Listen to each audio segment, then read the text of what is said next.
Welcome to the River of Suck podcast. Friends, we are here live at Fiddle Hell, Westford, Massachusetts. This is being recorded November 6th, 2022. But if you're listening in the future, it may be a different day. So, hi from the past, and let us know how the future is.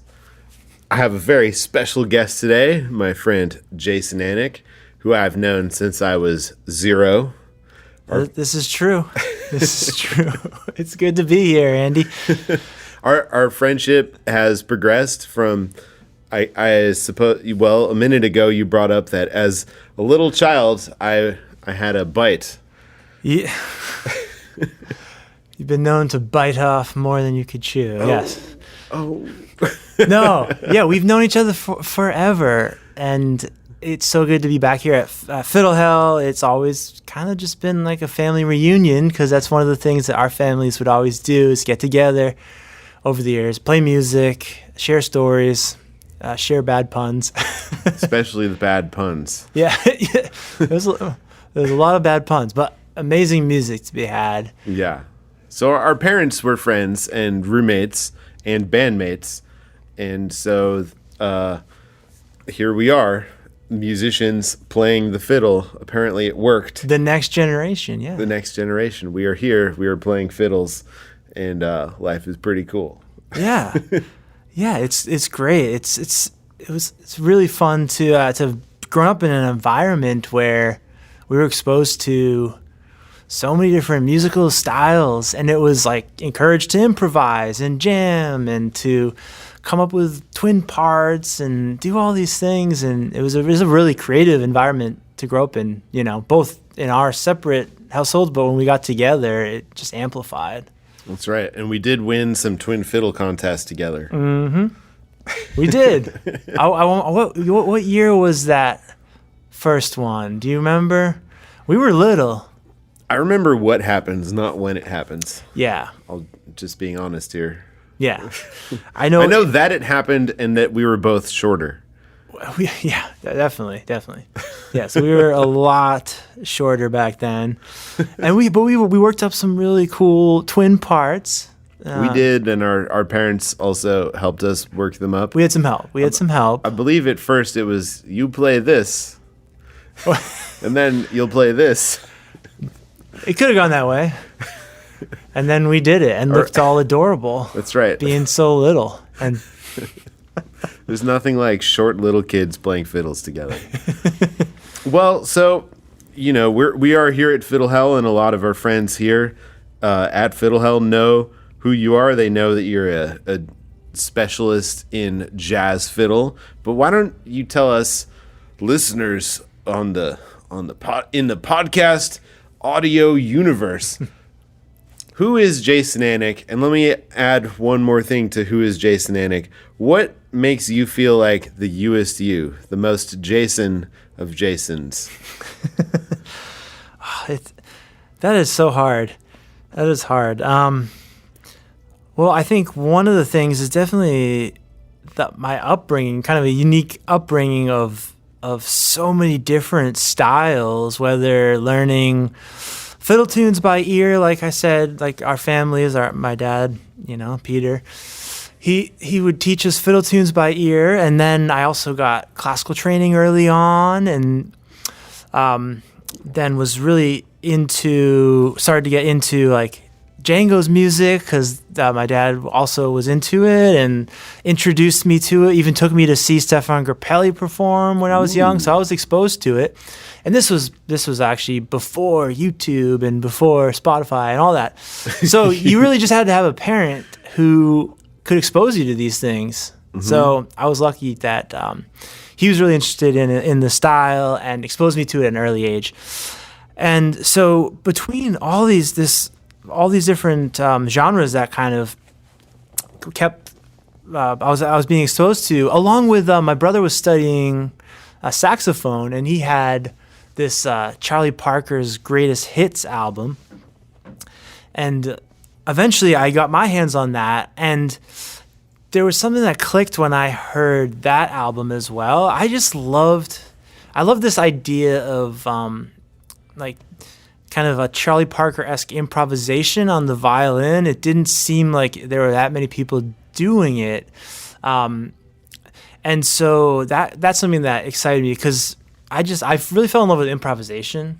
To me, it's like composing real time. I also love composing, but improvisation is when I feel like I'm the meest me is when I'm improvising because all my life's experience, all the things I've worked on and learned, and even like how I'm feeling in the moment, how my day went, how this month went, and personal stuff, and it all goes into every moment because it can be very organic. And so I think all my upbringing brought me into a path of like being an improvising musician and genres that really I felt like I could be myself within like an improviser, and that brought me to like the Django and the gypsy jazz style because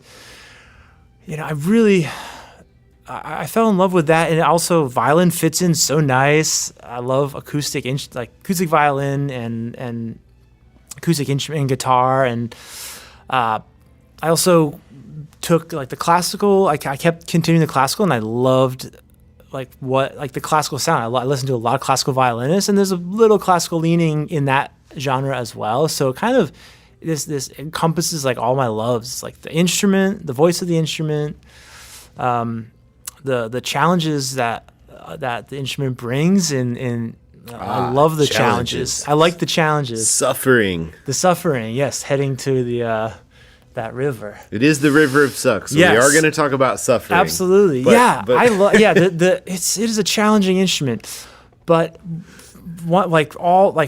this culmination of all these different genres I learned and my interests and the ability to like just be fully myself when I'm playing. Like I escape when I'm improvising on stage. Like I'm with the band. We're on the same wavelength, but like I bring the audience in. It's not like I'm ignoring it, but I'm in a different space.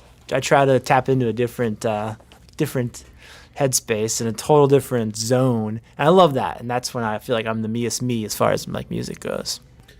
Do you think the Jason Anick that's on stage, how does that character relate to the Jason Anick that's off stage? Yeah, are they different? I would say there's a lot of things similar because I definitely try to play. I bring myself to every note and every phrase and every song I'm playing is my personality. I would say that there's also things I feel like I could explore. Like a good director could explore all sorts of different types of movies without having when through that experience discovers new things. So, I mean, I try to reach some depths in like playing a ballad, and I'm lucky I've had of course, I've experienced loss and suffering, but not like other people. So I try to tap into certain aspects of the world, and some of just like a painter or other artists. And so I think there's a lot of me as far as just this like. Let's say at the core, it's me, but then I really try because I love all the different colors, and I love playing ballads. I love playing things that are complex and everything, and I can't always draw on personal experiences for like some of the depth I'm trying to go to in like some of this like heart-wrenching, passionate gypsy music, but I really want to do it, and so I try to find those experiences. So I'd say like, yeah, definitely play my personality, but try to reach for different experiences, things either things I've seen, things I've read, or through experiences with other people and just the world, and try to bring that into my music. Cool. So if someone was going to see you on stage, it's probably with Rhythm Future Quartet or the Jason Anick Trio. Is that right? Yeah. Those have definitely been the main projects under my own name. Also play with a great pianist, Jason Yeager, and we're gearing up for a kind of more contemporary jazz album. We did one already together, so it's fun. Every project explores a different color palette and different situation of like how the violin can fit and how my voice can fit into these different ensembles. It's always fun to explore. Totally. And just so we're clear, can you explain what gypsy jazz is compared to contemporary jazz? Yeah, absolutely. So the style gypsy jazz, or in French more commonly jazz manouche, it's kind of first pioneered, and how we know it is through a famous guitar player, Django Reinhardt, who heard what was going on in early jazz, like New Orleans jazz, and brought it to the guitar, and was a real virtuoso and super creative composer and writer, and kind of found this new way of exploring the instrument, and he was a great improviser, and brought it to guitar, partnered up with Stefan Grappelli, great French jazz violinist, and they had just a certain feeling and attitude to it, and there was definitely some ties to some Eastern European sounds, being in France and being surrounded, like Django and there was other families of like tribes like Manouche, Sinti, Roma, and there's a lot of history of music that comes through these different tribes, like passed on from generation to generation, and so that lineage is there. And Django was also really into the classical composers like Ravel and Debussy. So it's an interesting combination of things. But really what inspired Django the most was early jazz, and then he kind of evolved from there. Cool. Yeah, and so they didn't call it Gypsy Jazz at first. That wasn't really its name. They just kind of called it Hot Club. It's like the Hot Club of France was they had this venue that they played at Hot Club. So a lot of times they were calling it hot jazz, or they would just call it swing, right? So sometimes they would just call it swing. But later on, like, trying to label it, and because there has been this huge history of people from that culture that have carried it past Django, and then passed it on and shared around the world. It's nice to bring it back to them and pay tribute to it. And there's so many virtuosos around Europe that play this. Like there'll be like 10 playing guitar. They can barely hold it, but they're shredding on it. And so it's an incredible. 10 years old, not 10 guitar players. No, or 10-year-old guitar players who are virtuosos. Yeah, and they just kind of sit around the campfire and they learn it by ear, and But I've been lucky enough to, like I said, my dad really was into this as well. He was into swing. That got him into discovering Django and trying it out. And then we kind of tried it out together. And then another thing that was lucky was growing up near a camp called Django in June, which brought all these great players from Europe and all around the U.S. Where is that? It's in Northampton. So cool. Yeah. So, it would have been hard to see this music, to find it without traveling to Europe, but it started to come to the U.S. at the perfect time. When here in Massachusetts. Yes, right here in Massachusetts. And it was a great opportunity to meet like people that do it authentically, and really for me to try to to really do it right. Cool. I guess it's different in real life versus just hearing the record. We can see the people, can see their faces, see their expression. I'm sure with you, it's the same thing. Like you've heard some recordings, and then when you got to see it live, whether it's at Fiddle Camp, your hero, and it's like, oh my, it's actually a person creating this style and doing it for real. It's kind of incredible to see it live. Yeah, absolutely. And then to see it live, but then to join a jam session live and try to hack your way through it, but like feel welcomed. That's really, really amazing feeling as well. And that's also part of why this moment right now is so special, when we haven't even had Fiddle Hell in person in real life since 2019. So that's 3 years ago. I know. So we're sort of rejoining the jam and rediscovering what it means to play music with other people in the same room all together. There's people who've played jams this weekend who stayed up late, who I don't think have jammed at all. For years. For several years, yeah.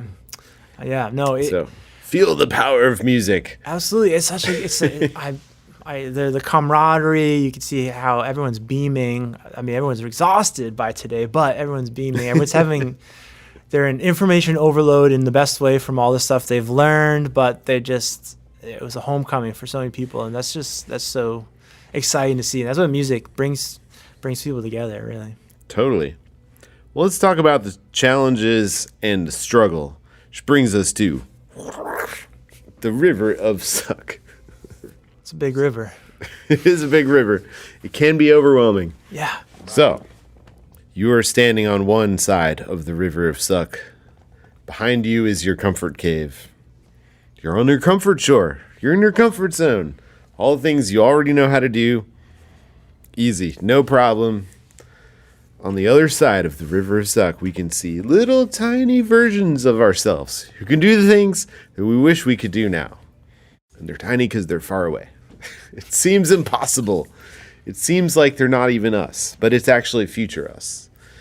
The problem is in between us and our goals, our future selves, there is a raging river of suck filled with whitewater rapids, rocks, currents, and thought piranhas. Very devastating, the thought piranhas.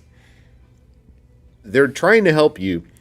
It's some old part of the lizard brain, and it, for some reason, always wants to tell us we're not good enough, we don't belong here.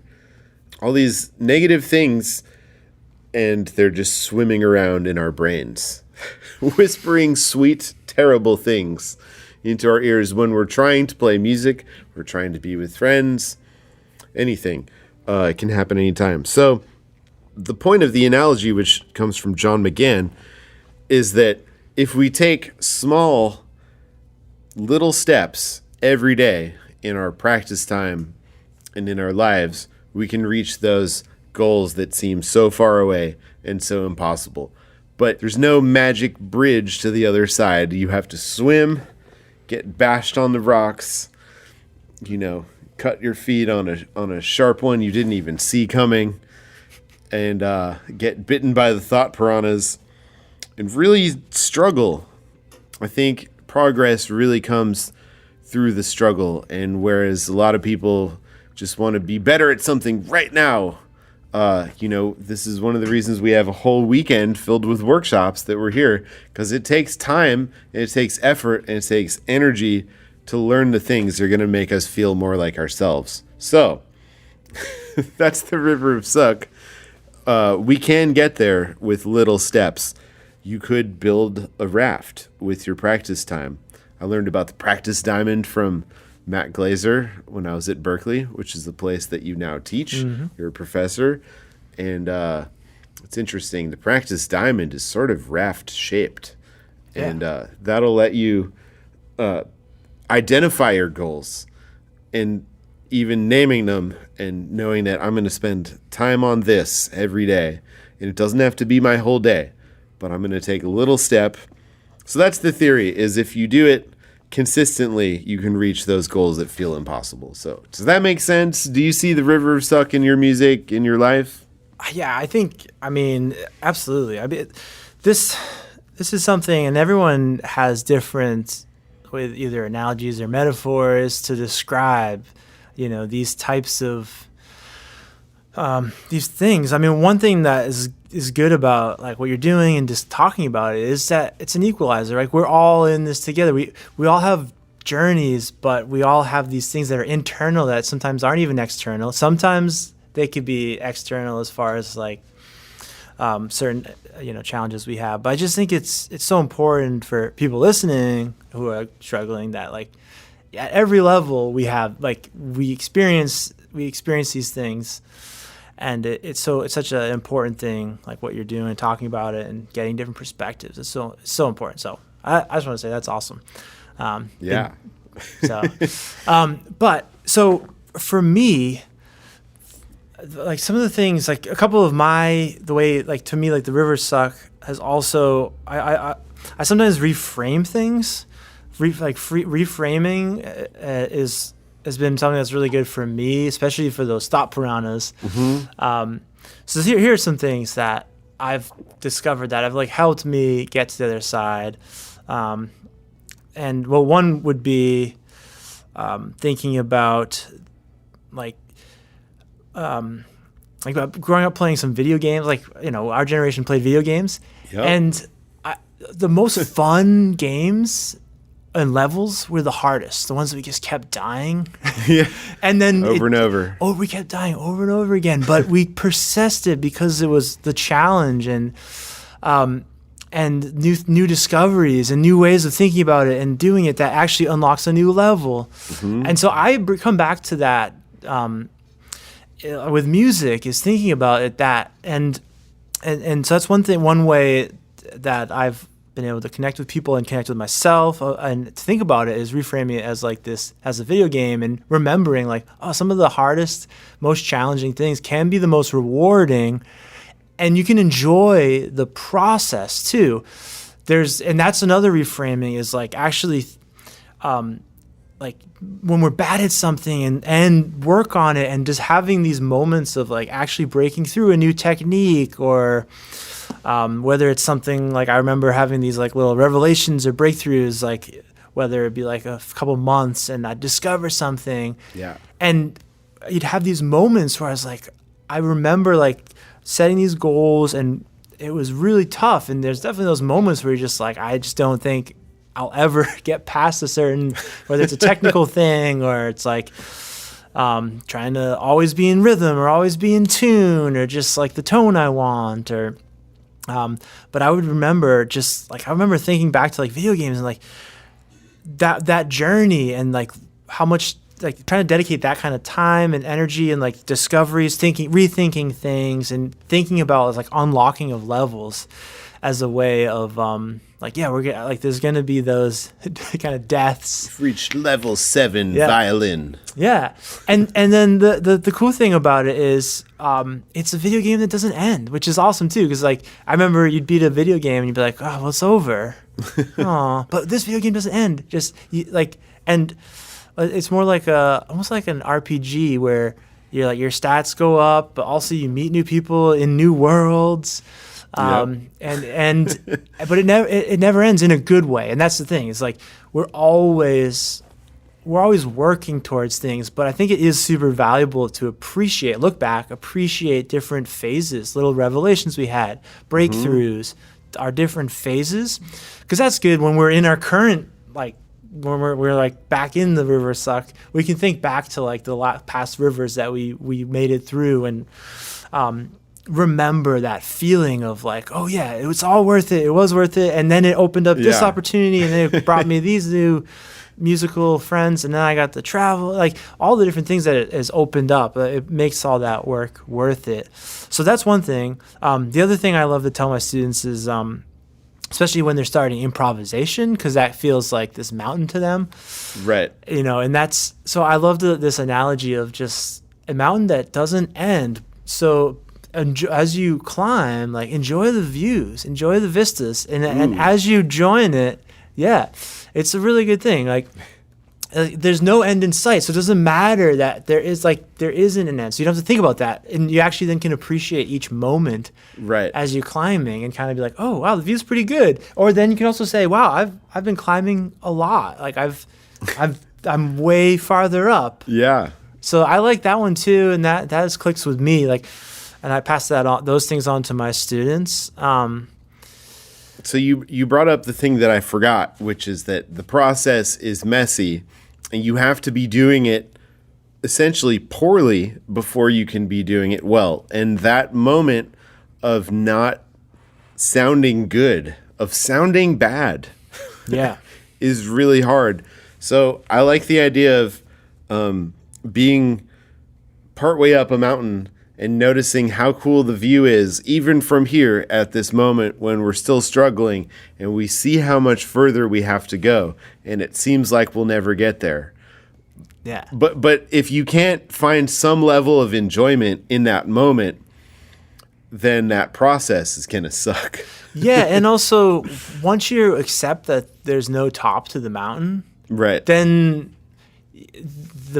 climbing the mountain is the goal. And that's the thing. So like then those moments of each phase of like where you're at in your personal journey. And that's the other thing to remember. I think the one thing that we often do, and it can even happen at a camp like this, is like you start to compare yourself to your peers. You're at a jam session. You're like, oh, this person's way better. These things are really, that's like a classic thought piranha that I used to have. Right. You'd go to these camps, and what I did is I realized, like this, I talk about reframing or perspective. Instead of saying like like I was re-listening to some of the podcasts. Like I was listening to the Billy Contreras one on my drive this morning, and he was somebody that we were both like, what is he doing? Like, we're only 12. We shouldn't be like this.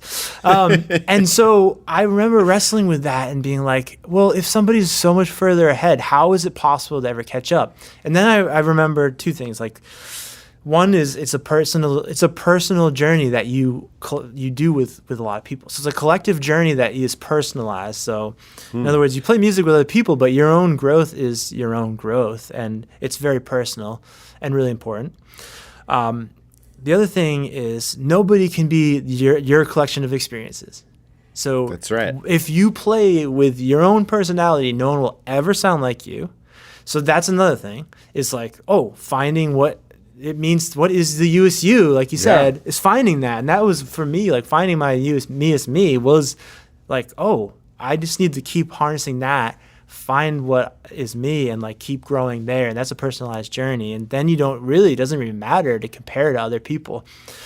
And then the other is reframing the situation. And instead of thinking, oh my God, like I'll never be as good as this Billy Contreras, I reframe it and say, oh my God, I get to hang out with Billy Contreras. Yeah. It's a reframing. But my perspective is like, wow, I can hang out and learn, absorb, instead of being like, now it's a negative thing of like, oh, he knows these songs I don't know, or this or that. And who is better? Who can play more notes faster and cleaner? None of that even matters. It's all about like, how can we learn from each other? And within our personalized journey, how can the people that we meet inspire us and teach us something? And that perspective has been something that it's work. It's hard. So like bluegrass especially, and I think jazz especially, have a competitive feeling to them that I think you're alluding to, that stems from like, because you're exploring improvisation and you're coming up with new things. It's like, who can be the most virtuoso spontaneously? And that's actually a pretty tall order, and people do get competitive about it. So I mean, I even did a competition. Yeah, that's right. I literally was in a finalist of a jazz violin competition, and I didn't place. And that's one of those things, like you have these things that happen, and like you could either be like, well, I'm not as good, or you could make it as a learning experience. And I made it as a learning experience and appreciated all the people I'd met and the journey along the way. And then it's also like I'm playing music for me and to share with other people. So like for me, it's like I just love to continue to grow and explore what is possible as an improviser, like just more melodic, more like take it in new places, surprise myself. I love surprising myself when I'm improvising. Like, where the heck did that come from? Those are the moments I love. Yeah. That's when I'm in the moment. I'm like, okay, I could maybe trace it back to all these exercises I did, but didn't expect it to come out that way. I love those moments. And so I'm always chasing those. And also, like when you get to perform for other people, and all you need is one person to be like, that really touched me. That was meaningful. And then you're like, bam, okay. Like, it's not about like this person versus this person versus this person. It's like your growth, and you giving something to people, and then at the end of the day, like better is so subjective. One person's virtuoso is another person's like, I'm not interested. And there's something for everybody. If you're a performer, there's so much you can give if you, like you said, find your me as me, your you as you. Like find what you have to give as an artist, and that's what I've always been focused on. Yeah. So finding joy in the struggle, finding something to hold on to when things are hard. Yeah. I also feel like that's when the community comes in. If you sort of think of it as yourself versus everybody, that is a different challenge from I have support. I have friends who believe in me and are going to scrape me off from the floor when I feel like everything is impossible. Yeah, and just having like gratitude for the other people that you get to be around and learn from. I think that's really important as well. Yeah.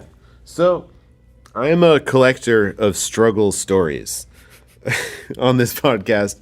I love hearing about when things just went totally wrong and you're still here and you learned from it. Can you think of any moments that you're willing to share where you fell flat on your face in public or... Oh, man. Well, let's see. That's a good one. Because it's all fun when it's hypothetical, but it's even more fun when we hear, like, what mortified you? And I know that's a really personal question, but this is a podcast where we talk about our feelings and try to learn from them. So that's why I'm asking. Yeah. I mean, right, there's got to be stuff that happened. Maybe I've, like, just forgot about it. Or maybe I, just... Or maybe your persistent positive attitude is saving you from melting into a puddle. There's so many different ways of looking at everything, right? So one, you could go into a situation where you feel underprepared, and I've definitely felt those, but I also then just, again, flipped the perspective and said more of like, oh, I'm just honored to be here and I'm going to give it my best, in those types of situations where, let's say I was thrown into a jam session or an audition or something, and nerves start to get up on you, but then I'm able to kind of talk my way out of it and just try to be the best me I can be. I mean, I think the jazz violin competition and not placing was kind of tough. I think it's hard, when you do, like, you get whether you get like some accolades or praise in the genre, and then it's impossible not to compare yourself. Then you're assigned a number. Yeah, then you're assigned a number. Like, I was there was like 10 finalists, so I was in the top 10 finalists. And yeah, that was tough. It's like, seeing everyone else perform. I will say, like, some things didn't go as well as I had hoped, and so there was definitely some things that definitely went awry over there. Like some of the arrangements I had, like the band that was playing with me, it just didn't happen. I wasn't able to kind of get in the zone I wanted to musically. But yeah, those are tough moments. But you have to always say, okay, like, it was a great experience to do the competition, and like learning the music for that was great, and all the people I met, and so I was able to find a good perspective on that as well. But yeah, it's definitely a shock. I mean, when you do a competition, especially when that was a competition where, like, we're all professionals now, so it's not like you're just a teenager. It's like whatever you went in ready to win. Yeah, like you got to bring it. It's like, I'm a professor at Berkeley, and like these people would be like, oh, I beat this Berkeley professor, I must be better than him. So there's no way you're not going to think that, right? There's no way you're not going to have that perspective. But I think it reminded me, everyone was so different in the competition. So I was like, I don't know how these judges are going to judge this. I felt bad for the judges. It's like, how could you possibly pick? And I could feel the tension in the room, because they knew, like, everyone in the room was such good players. And so they're like, we have to actually pick people. It was tough, and pick them. And then, like, we're all still hanging out together. And it was a very intense experience, but very valuable to do.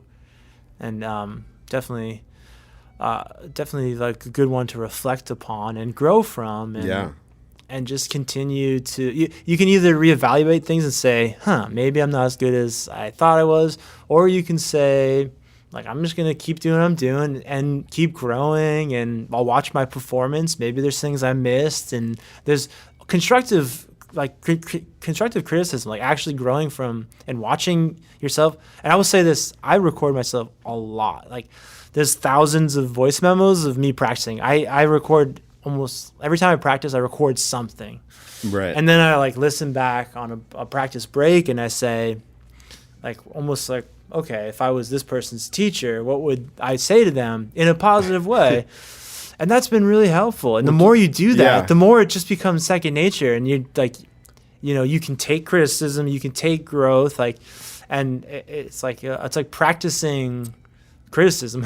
Yeah, a weakness in your music or even your personality is not necessarily the end of the world. It is something that can be thought about and dealt with and practiced. So sounds to me like you're sort of a master of taking negative energy and finding the positivity in it. Is that true? I feel like I've definitely. I mean, have you always been like this? I don't know. I don't think so. No. We have a father in the crowd who says no. I had to really work on it. I really did, because I used to really like early phases. I was not good at criticism. Definitely not. So this was definitely something that I worked on. Can we be more specific? Like, what happens? What changed? Oh, I think it would what changed, and what's a previous Jason? Well, past previous Jason would be reaction? more like probably more like shut down, right? Shut down a little bit and not listen to like what is being said, because like I can figure it out myself. I can do it myself. Like, I'll figure it out. Don't tell me what to do. Don't tell me what to do. It was a little harder to just take criticism. And maybe I was just like a little more sensitive and took things more personally, or had a hard time like understanding, and like I didn't have as much good like skills of like perspective and those type of skills. I hadn't developed them. I feel like I developed them later, a little later, maybe in college. But yeah, I don't think I was always like that. Do you have any good stories, Pete? Oh, gee. Yeah, my dad's here. Do you have any favorite? My first teacher's here. As somebody who's seen me in all the phases. I'm kind of embarrassed to say this. I hope I'm not embarrassing Jason, but this is the Rever of Suck. This is Pete Anick. But anyway, and he was in like either kindergarten or preschool or something, and they had their first, like Christmas performance when they're all going to come out and, sing and do their little things. And we were sitting there, I had the video camera all ready to go, we were all excited. And so all the little kids come up on stage, and Jason takes a look, he comes up, takes his place, and he takes a look at the audience out there. He bursts into tears. Oh, yeah. And he couldn't go on. Oh, and man. I think they had to, give Everyone's like, that's going to be the performer. It's like the guy who's balls and has to leave. Right. So I think one of the things, so he's the least person we would have expected to ever be a performer. And as a kid, he was very shy. That's the other thing. Yeah. I think, you see him now, he's very outgoing and all, but as a youngster, he was a very shy kid. And Yeah. I, remember saying, "Oh, go ahead and meet so and so or this and that," and you were like, "Oh, I don't know." Yeah. I'm uncomfortable You have to with that. push me a little bit into certain settings. Yeah, I was thankful after, but yeah, it was. I was always a little reticent. And practicing. It's funny that he talks about how much he practices now, because when he was young, he hated to practice. And What 5-year-old doesn't? yeah, I guess most of them do. And actually, to his credit, I'm surprised that he stayed with it as long as he did. Wow. Yeah. Because he did not like to practice. He liked to play around on the violin. He liked to do his own thing. But as far as, his teacher saying, this is what you want to work on for next week, he had a hard time focusing on that. Stubborn. And finally, I had to set up a little, what do they call it, like an egg timer.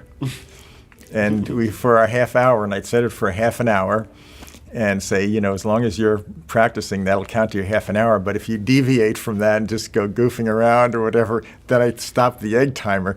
And that's how he finally got him to practice. For whatever reason, he respected the egg timer. Respected the timer, yeah. Yeah, no, that to your credit, I mean, you pushed me at those early phases to get me over that, my own kind of reluctance to want to do it. And once the floodgates opened, I couldn't put the instrument down. But yeah, there was like, I even had, I don't know, a lot of people have this moment where I almost quit playing altogether around 12, remember?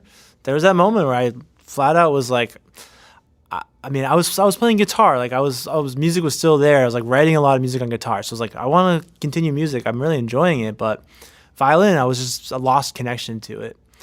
And then I think the connection came back because I started to play with some of my friends and we started a band, and I was again starting to write and improvise on the violin and discovering new things, and that opened up a lot. And that's kind of when the floodgates started to open a bit. But yeah, I was definitely reluctant at first. So the lowest point led to those big Absolutely. growths. Almost quitting. Yeah, almost quitting. Just straight up. Yeah, I remember we tried to convince him, stay with it long enough so that if you decide to come back to it, you'll have the skills. Yeah. Yeah, there were twice you wanted to quit. Once was you were a lot younger, and we said, a couple more years and You're you'll have not the allowed skills. to quit. Yes. And the second time he was old enough to make his own decision. We said, okay, that's up to you now. Sweet. Thanks, Pete. Yeah. And then when I feel like when I did come back, it was like, it kind of felt like me again, even though we were playing a lot together. Like we played a ton together once it started to become me. But yeah, that's a little extra backstory there.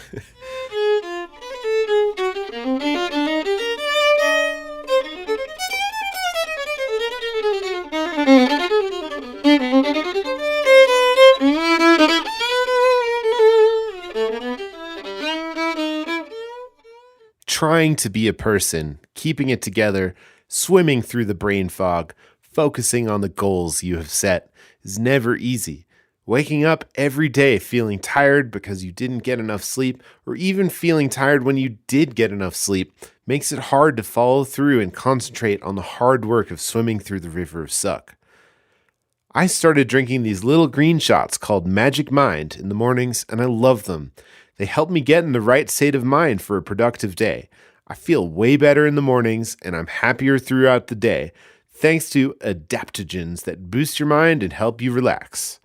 I had been buying healthy mushroom pills for immunity and mental performance, but I'd rather drink it alongside my 1 cup of coffee in the morning, which I roast from scratch, of course. It reduces my need for additional caffeine by making less caffeine do more and last longer. With ingredients like matcha, ashwagandha, lion's mane mushrooms, cordyceps mushrooms, and seeing how well it works for me, I would really encourage you to try it out as well. If you're having trouble feeling 100%, it's a total game changer. Now, I have a 20% off code to share with you guys, the River of Suck swim team. It is River20, all caps, that's River20.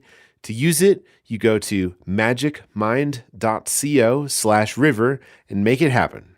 This is also going to stack if you buy a subscription for up to 56% off the one-time purchase price.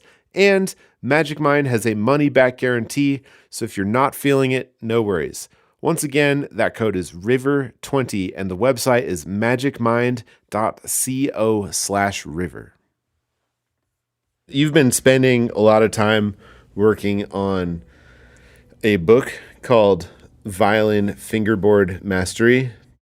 It seems like you are a very enthusiastic advocate for practicing in practice time and making that part of your routine to accomplish your goals. So I just wanted to give you the soapbox for how practicing can make your life better and your music. Yeah. Yeah, and everyone has a different amount of time that they can practice. But once I discovered that practicing was, to me, like unlocking the ability of reaching new creative levels and playing with more playing opportunities, and just it was like becoming more. It was a lot more fun, and it just like more personalized. I realized that like if I was gonna be the best improviser, I couldn't have like any sort of technical roadblocks hold me back, like because part of like improvisation, composing on the spot, is like you're instantly reacting. So if you have some sort of like snag in your bow, or like you don't know your fingerboard enough that what you hear you can just play. Some of the stuff that I really enjoyed practicing over the years were technical stuff, and I from my classical teachers, especially ones at where I went to Hart Conservatory. Great classical teacher who knew I wanted to be a jazz improviser, but like really helped me work on my technique and give me these these little etudes or things to get like really hyper focused on that. And I would just repeat, and it was tough. But when I'd hit a breakthrough and realize that it would like, oh, now I can do this in my improv, or now like this is not like a delay like it used to be. That was great. So I'd see these like relationships of working on a technique and then it having results in like my improv, or like, you know, ability to play certain pieces, or, you know, just opened up a lot of things. And then knowing the fingerboard, you know, everyone has a different relationship to the fingerboard. What is mastery? That's, I mean, that's the thing. It's just a fancy word. It really, no one's really a master, because it's all, like I said before, there's no mastery would equate the top of the mountain. There is no top of the mountain. Ooh. So just mastery is basically, to me, is just constantly growing. You know, like becoming a master is like kind of just the constant growth, and so getting in control of that. And so I knew that there's so many things to discover, and I love to think about the fact that all music that's ever written on the violin is there. That's right. It's just there. And I'm like, wait, what? It's all just there. Anything that's ever been played on the violin is right there. So I'm like, I just need to discover that too. So like all the history of the instrument is there, right? It's kind of a crazy thing that like flipped in my, like I remember that. I'm like, oh my God, it's all there. I need to put my fingers where other people, like learning the history and like learning how other people have seen the instrument and developing a relationship with the fingerboard based on like what you hear and how it relates. Whether, like, if you're going to be somebody who's going to improvise, I think it's great to know chord progressions and be able to internalize them, and so you don't have to think about them. Right. A lot of people think that, like, learning chords is about just thinking. No, it's so you actually don't think. It's so you can be so comfortable with the song that you can think more multidimensional. Like, you can be doing a lot deeper things and then just, I'm playing on the chord tones, you know. All this stuff is a means to the end, right? So I love just discovering new things about the fingerboard, whether I compose something with it or I discover a kind of a harmonic way, or like ultimately now, like the fingerboard, I'm sure you too, the fingerboard lights up. Like if I'm thinking about a chord progression, like all the possibilities light up in this really cool way. I could see a fingerboard here and I could see like where my hand would go and what it would sound like. And that took years and years to develop. And I'm still working on knowing like more of the region. But I'm always doing that. And that's actually something it's fun to discover on mandolin with frets. Yep. And I actually have a mandolin under my bed. I have an electric mandolin that lives under my bed.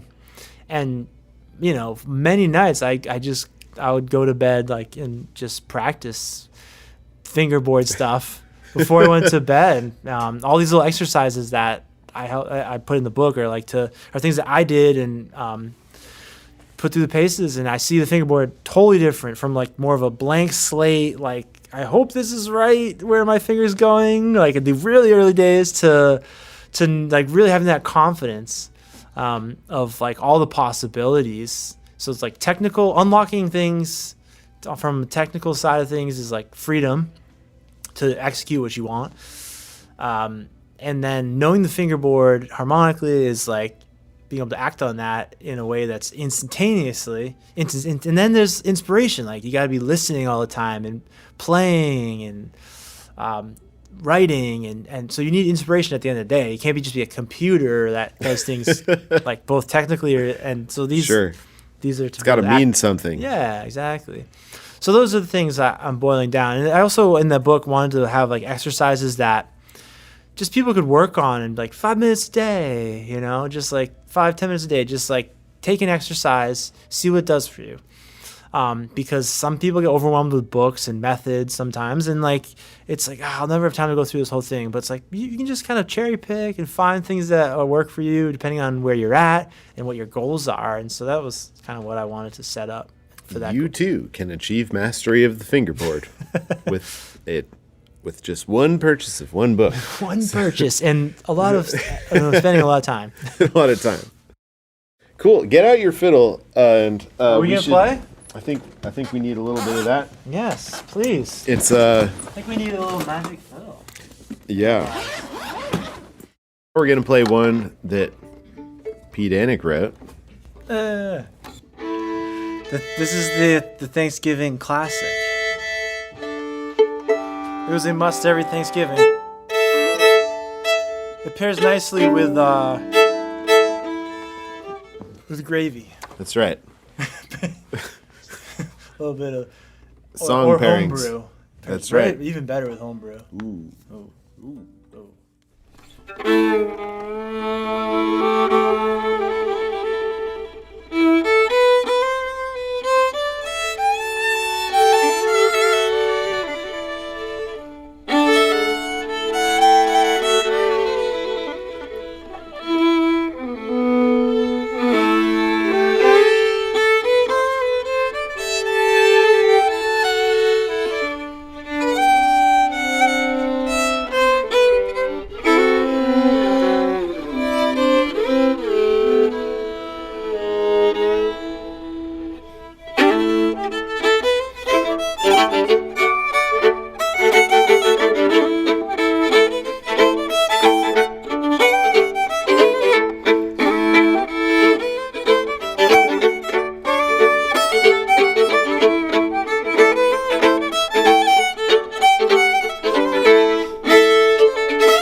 That was fun. That was really fun. And That was the abridged version. We could have gone another 10 hours. that's right, the abridged version.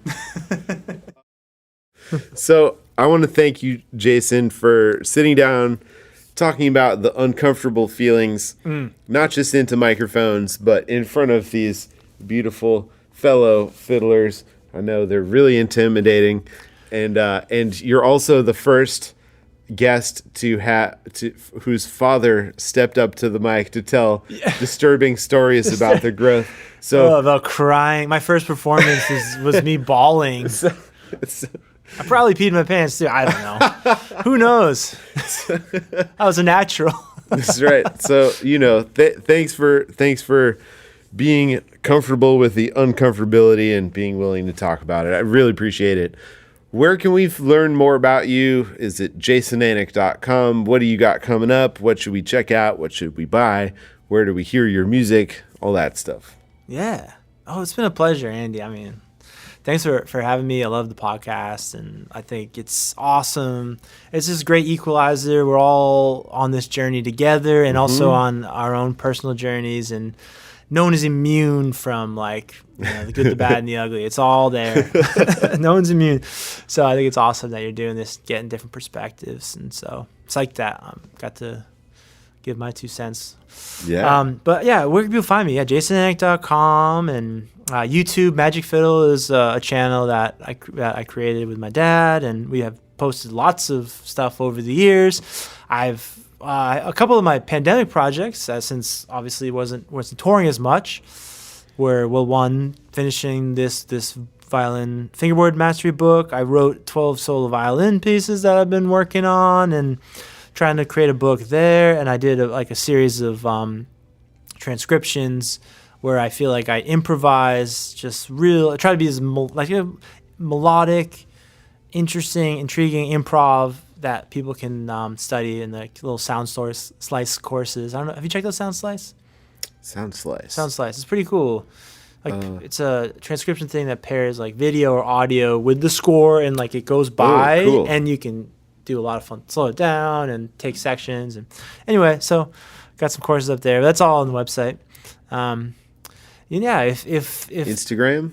Yeah, I post a lot of actually. Yeah, What's your handle? It's just Jason Anick. Jason Anick on Insta. Yeah. Right. So on Instagram, I love, because I record and video so much of my practice, because just to for myself to archive or to listen or accountability. So we can follow your journey on Instagram. So sometimes I'll post stuff that I'm working on. Cool. Yeah. Yeah. Hey, this is what I practice. This is something I discovered, and sometimes I'll do that. Right now it's been a little trickier with the 16-month-old finding those little. It's It's a whole new river of suck. It's a whole new. Yeah. Enjoy. It's a new. Yeah. It's fun. It's fun. It's just a different journey. Time changes. The days change for sure. But yeah, just most of the website or check out I travel a decent amount with Rhythm Future Quartet, my gypsy jazz group. Cool. Yeah. Nobody ever said crossing the river of suck was easy or that you had to do it alone. So I want to thank you for tuning in and showing up live and giving it a chance. You can join the River of Suck swim team for just $1 a month at riverofsuckswimteam.com. Get all kinds of bonus content and support this podcast. Follow Jason Anick, jasonanick.com on Insta @JasonAnick.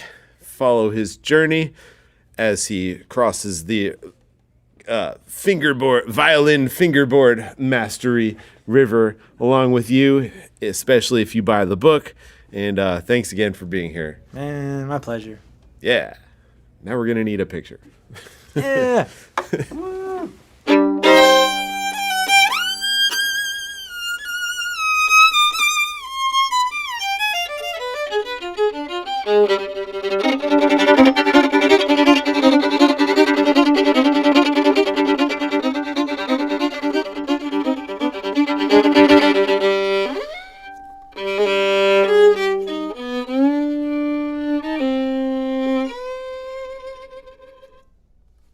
Thanks for listening to my conversation with Jason Anick, live at Fiddle Hell in Westford, Massachusetts.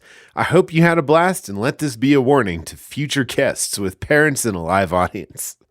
Don't forget, visit magicmind.co/river and use our special code RIVER20 for life-changing green shots.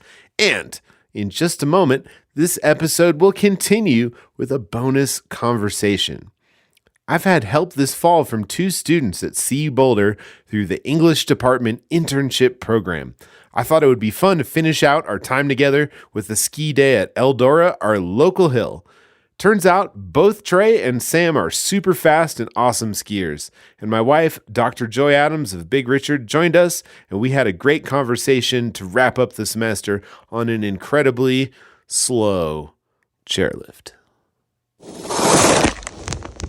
What's up? It's the River of Sucks ski team. Some say before you get good at something, you have to suck. Well, I don't suck at skiing. I'll tell you that. Nice. One of the best things to ever happen to River of Suck podcast is a partnership with CU Boulder English Department. And this semester we had 2 interns, which is wild and amazing. We got Trey Fusel and we got Sam Vithquane. A lot of the social media content you've seen posted recently made by these amazing humans, and we really appreciate their efforts as they go on their own journeys through the college experience, but also get to dive deep into the River of Suck. So thank you guys. Thank you. Appreciate it. And this is the end of the semester. I said they should all get A's. So we're at the River Delta. Yeah. It's a place where the river ends. Sorry. No. It's great. I'm going to edit it. Shout out to Dr. Joy Adams from Big Richard for holding this camera on the chairlift, and letting her fingers get cold as heck. Really what I want to know is, like, has doing this internship or have the concepts of the River of Suck changed the way that you look at things? Totally. Yeah, so I think I always kind of knew in my heart that there was a River of Suck. I knew that not everything was going to be easy. And so, when I heard Andy's philosophy on that, the thought sort of came natural to me. But to have it spoken out loud kind of made me more aware of what I could be doing. So, I just kind of just inspired me to just try, not even try hard, just try. Yeah, and honestly, same here. This has been a little bit more of a challenging semester. So having something where, it really allows you to become a little bit more introspective about things has been super rad. And I think just one thing that's always stuck with me and I think is appropriate given the skiing conditions is once you accept there's no top of the mountain, the goal becomes climbing it. Yeah. Sick. And Sweet. there's a credit card down there. That guy's going through the River of Suck. Let me tell you. Good. Yeah. But hey, another, to on that point, sometimes you do drop your credit card. Or fumble the bag, so to speak. And credit card piranhas. Yeah, the credit card piranhas are in there, and you just gotta say whatever sometimes and keep on swimming. Keep on swimming.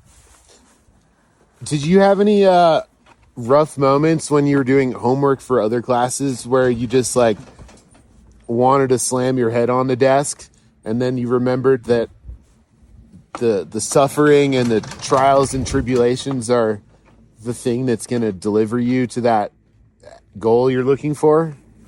Yeah, literally happened to me yesterday. Literally yesterday. Exact same sort of thing. Yesterday, it's truly final season, and I've really experienced that as well with sort of my extracurriculars. There's just been a lot going on, and I don't know, it's easy to sort of forget the bigger picture, to not see the forest for the trees. Yeah, it's never gonna get done if you don't do it. Joy, what does Pixie and the Party Grass Boys say? You can't if you don't? You can't if you don't. You can't ski and party if you don't ski and party. Exactly. Words to live by. Now all we have left to do is party. Let's go. That's right. Shout out to Eldora for being our sick local hill. Beautiful day. Great day to have a day. Great day to be alive. Yeah. Great day. Great day to be alive. No, that's our sun's No. still shining when I close my eyes. Whose song is it? It's like an old camp song, you know. Oh, nice. It's like a good old sing along. But You want to sing it for us? yeah, sure. It's a great day to be alive. I know the sun's still shining when I close my eyes, and hard times in the neighborhood. But why can every day be just this good? They almost kicked me out of my church choir when I was a little kid. I liked I it. swam I through liked that that. river stuck, and I stayed Yeah. to everyone's chagrin. You stuck the landing. Made everyone else's problem. Uh-huh. I think it's interesting to remember sometimes that, like, when you see someone who seems really confident and like they're really sure of themselves and make really crack funny jokes and whatever, oftentimes they also have the inner monologue that's like tearing themselves apart that all of us have. So I think it's important to remember that nobody escapes that. And what you just did, singing and then kept on singing, that's how you end up looking really confident, you know? Thanks. People are stoked about it. It could be all a facade, or not. That's right. A lot of parts of life are a facade. That's the fun of it. I've really had great results from pretending to be confident. Yeah. Yeah. Yeah. Can relate. Hey, but Yeah. hey kids, sometimes that gets you into trouble. Sometimes you, say yes to too many things, and had to get back. Well, or you send it on your skis a little outside your abilities, maybe. Yeah. That can get you into trouble too. So you got to know the like limits and then the limits to your limits, you know? Oh, yeah. Yeah, and it's always it's easier to push your limits when you got a friend helping you. This is true. On that note, we got to get off this lift. So Yeah. thanks for joining us, River of Suck swim team.